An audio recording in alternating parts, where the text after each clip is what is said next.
UPSC prelims examination 2026 का result आ चुका है। कई लोग उसमें क्वालिफाई किए होंगे और वो लोग मेंस एग्जामिनेशन की तैयारी कर रहे होंगे और कई सारे लोग ऐसे रहे होंगे, कई सारे क्या ज़्यादा संख्या उन्हीं लोगों की रहती जो इस एग्जामिनेशन में फेल हो जाते हैं। तो जब किसी इतने बड़े एग्जाम में कोई फेल हो जाए तो कई बार बहुत बड़ा झटका लगता है। लेकिन आप अपना समय जो है रोने-धोने में बहुत ज़्यादा खराब मत करिएगा और आप लोगों के लिए गोल्डन अपॉर्चुनिटी के तौर पर आरएस की सीट्स भी आ चुकी हैं, है ना? आरएस राजस्थान का एडमिनिस्ट्रेटिव सर्विसेज के लिए एग्जामिनेशन होता है ना? जैसे पीसीएस वगैरह का एग्जाम होता है, आप लोग यूपी पीसीएस देते हो, आरपीएससी जो बीपीएससी देते हो, उसी तरह से राजस्थान के अंदर जो है एसडीएम वगैरह की पोस्ट के लिए या डीएसपी की पोस्ट के लिए इस तरह का एग्जाम कंडक्ट होता है। बहुत सारे लोग इसके बारे में जानते भी होंगे और कई लोगों को इसके बारे में नहीं पता होगा। थोड़ा सा नोटिफिकेशन को देख लेते हैं और क्या फायदा है आप लोगों के लिए इस एग्जाम को देने का, क्या सच में इस एग्जाम को क्वालिफाई करके अपने प्लान बी को सिक्योर किया जा सकता है, इस चीज को भी समझने की कोशिश करेंगे। जल्दी से वीडियो को लाइक कर दीजिए, शेयर कर दीजिए और डिलाइट आईएएस के टेलीग्राम चैनल को जरूर आप लोग ज्वाइन करके रखिए। सबसे पहले तो वैकेंसीज के बारे में थोड़ा सा देख लीजिए। इस बार अच्छी खासी वैकेंसीज हैं। 2026 का नोटिफिकेशन आ चुका है और ये आया था 27 मई को। मैं वेट कर रहा था कि यूपीएससी प्रीलिम्स के रिजल्ट से आप लोग फ्री हो जाएं, तब मैं इसके बारे में आप लोगों को बताऊं। और कुछ लोगों ने कमेंट के माध्यम से पूछा भी था। 607 वैकेंसीज इस बार जो हैं सरकार की तरफ से अनाउंस की गई हैं, जिसके अंदर 192 पोस्ट जो हैं वो एडमिनिस्ट्रेटिव हैं, पुलिस सर्विसेज को लेकर हैं, अकाउंट सर्विसेज को लेकर हैं और वो 415 जो पोस्ट हैं आपकी वो तहसीलदार, एक्साइज, सोशल जस्टिस के रोल के लिए आप लोगों को कही गई। तो अच्छी खासी सीट है और जो इसका फॉर्म है वो स्टार्ट हो चुका है। 4 जून से आप लोग इसको भर सकते हैं और इसकी लास्ट डेट जो सबसे ज्यादा इंपॉर्टेंट है, 3 जुलाई 2026 इसका फॉर्म भरने की अंतिम तारीख है। तो मैं तो यही कहूंगा, एक बहुत अच्छी अपॉर्चुनिटी है, इसको आप लोगों को जरूर फिल करना चाहिए। कई लोगों को होगा कि सर इसका प्रोसेस ही नहीं पता, कैसे एग्जाम होता है, क्या क्या चीजें हैं। तो मैं थोड़ा डिटेल तरीके से आप लोगों को बता देता हूं ताकि आपको थोड़ा इवन आप डिसाइड कर सकें कि आपको ये फॉर्म भरना है या नहीं भरना है। लास्ट में थोड़ा एनालिसिस भी करेंगे, लेकिन पहले जल्दी से पैटर्न को देख सकते हैं। प्रीलिम्स का जो एग्जाम होता है इसके अंदर 150 क्वेश्चंस होते हैं और टोटल मार्क्स जो हैं 200 मार्क्स हैं। थोड़ा सा डिफरेंट टाइप का पैटर्न है लेकिन थोड़ा आसान ही है, ज्यादा दिक्कत नहीं। 3 घंटे का ये पेपर होगा, 150 सवाल आप लोगों को करने और 200 नंबर का ये पेपर है। 1/3 जो है इसके अंदर नेगेटिव मार्किंग है, बाकी एग्जाम्स की तरह ही। और पता ही होगा आप लोगों को प्रीलिम्स का एग्जामिनेशन जो है क्वालिफाइंग नेचर का होता है। इसके अंदर जो है आप लोगों को पता है, जो आप लोगों ने पढ़ा है यूपीएससी के पॉइंट ऑफ व्यू से, चाहे वो इंडियन पॉलिटी हो, हिस्ट्री हो, ज्योग्राफी हो, वो सब काम में आता है। उसके अलावा 35 से 40% सेगमेंट अगर आप इसके अंदर देखेंगे तो आपको राजस्थान स्पेसिफिक भी चीजों को देखना होगा। राजस्थान की पॉलिटी के बारे में पढ़ना होगा, हिस्ट्री, ज्योग्राफी, है ना? तो अच्छा खासा जो पोर्शन है वो राजस्थान से रिलेटेड पूछा जाता है। लेकिन एक दो बुक्स मैं आप लोगों को बताऊंगा, उसी को अगर आप लोग पढ़ेंगे, रेफर करेंगे, तो मेरे हिसाब से आप लोगों की प्रीलिम्स एग्जामिनेशन की तैयारी अच्छे तरीके से हो जाएगी।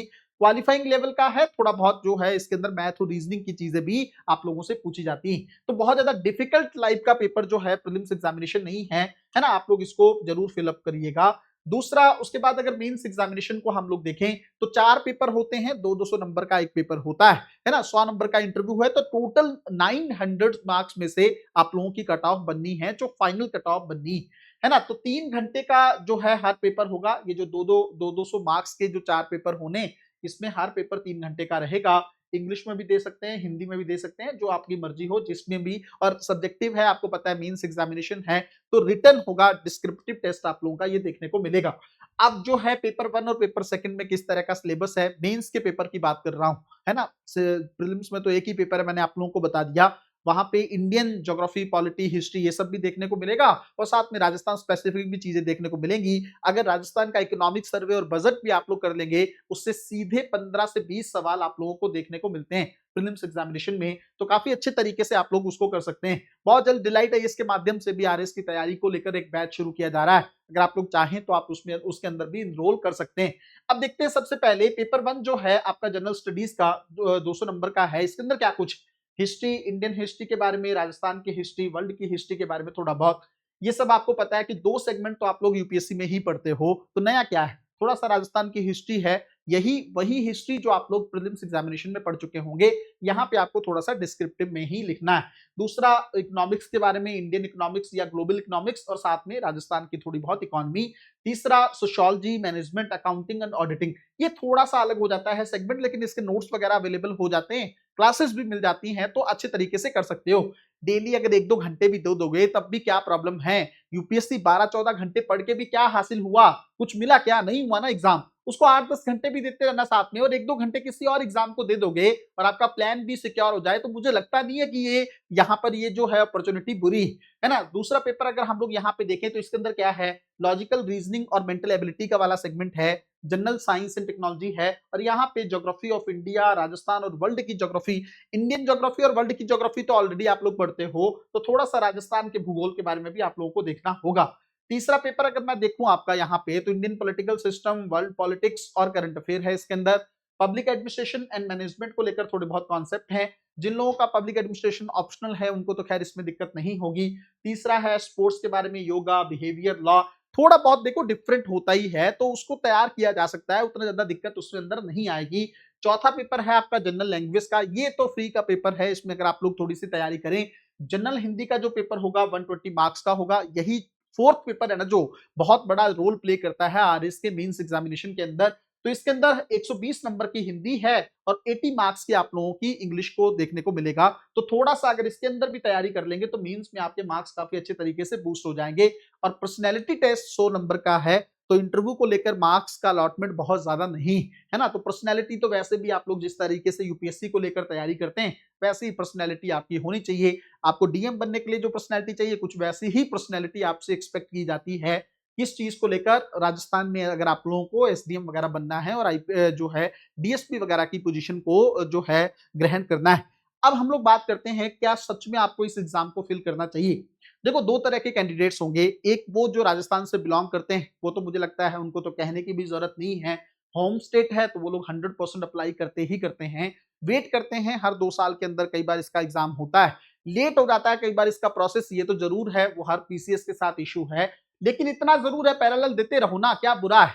एक बात बताओ, मैं अगर आपको कहूं कि आपको मेंस की टेस्ट सीरीज कहीं जाके लिखना है, उससे बेटर तो ये है ना कि आप किसी पीसीएस का मेंस लिख रहे हो, है ना, वो ज्यादा बेहतर है। थोड़ा अच्छे तरीके से आपको पता लगेगा, और अगर क्वालिफाई हो गया तो एक बहुत अच्छी पोजीशन मिल जाएगी, नहीं होगा तो एक अच्छा एक्सपीरियंस मिल जाएगा मेंस लिखने का। कम से कम वो टेस्ट सीरीज से तो बेहतर एक्सपीरियंस होगा ना। टेस्ट सीरीज में तो पता ही नहीं आपका कॉपी इवैल्यूएशन कौन कर रहा है, वहां पे कम से कम यूनिवर्सिटी के प्रोफेसर चेक करके आपको बताएंगे।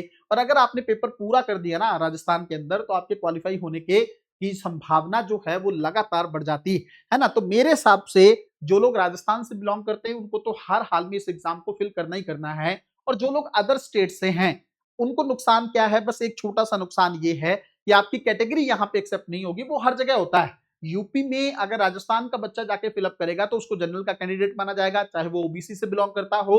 उसी तरह से अगर आप राजस्थान में अप्लाई करते हैं तो आप जनरल कैंडिडेट के तौर पर ही लिए जाएंगे, तो उनको भी जरूर अप्लाई करना चाहिए। 600 से ज्यादा सीटें हैं, अभी प्रीलिम्स एग्जामिनेशन अगले साल होना है, उससे पहले 1-2 प्रीलिम्स निकाल के रख लोगे तो आपके अंदर एक कॉन्फिडेंस आएगा, और मेंस एग्जामिनेशन हो सकता है पहले ही हो जाए, है ना। तो उसको दे के रख लेना, कुछ बुरा नहीं है ना। तो प्रीलिम्स और मेंस पैरेलल इसको कंबाइन करके आप लोग पढ़ सकते हो। अगर आप लोग चाहते हो एक डिटेल स्ट्रेटेजी वीडियो राजस्थान को लेकर आप लोगों को चाहिए, तो डिलाइट आईएएस पर अगली वीडियो उसको लेकर भी बना दी जाएगी।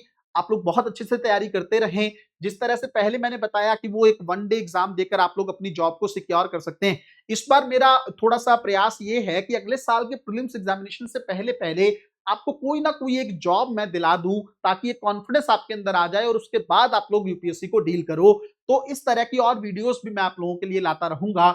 डिलाइट आईएएस के टेलीग्राम चैनल को ज्वाइन कर लो, क्योंकि वहां पर बहुत सारी पीडीएफ आप लोगों को मिलने वाली हैं, वहां पर बहुत सारी इंफॉर्मेशन आप लोगों को मिलने वाली हैं। और उसका जो डिस्कशन ग्रुप बना हुआ है उसके अंदर आप सीधे मुझसे किसी भी तरह का सवाल पूछ सकते हैं। मिलते हैं अगली वीडियो में, तब तक अपना ध्यान रखो, अपनी पढ़ाई को बहुत अच्छे तरीके से करते रहो।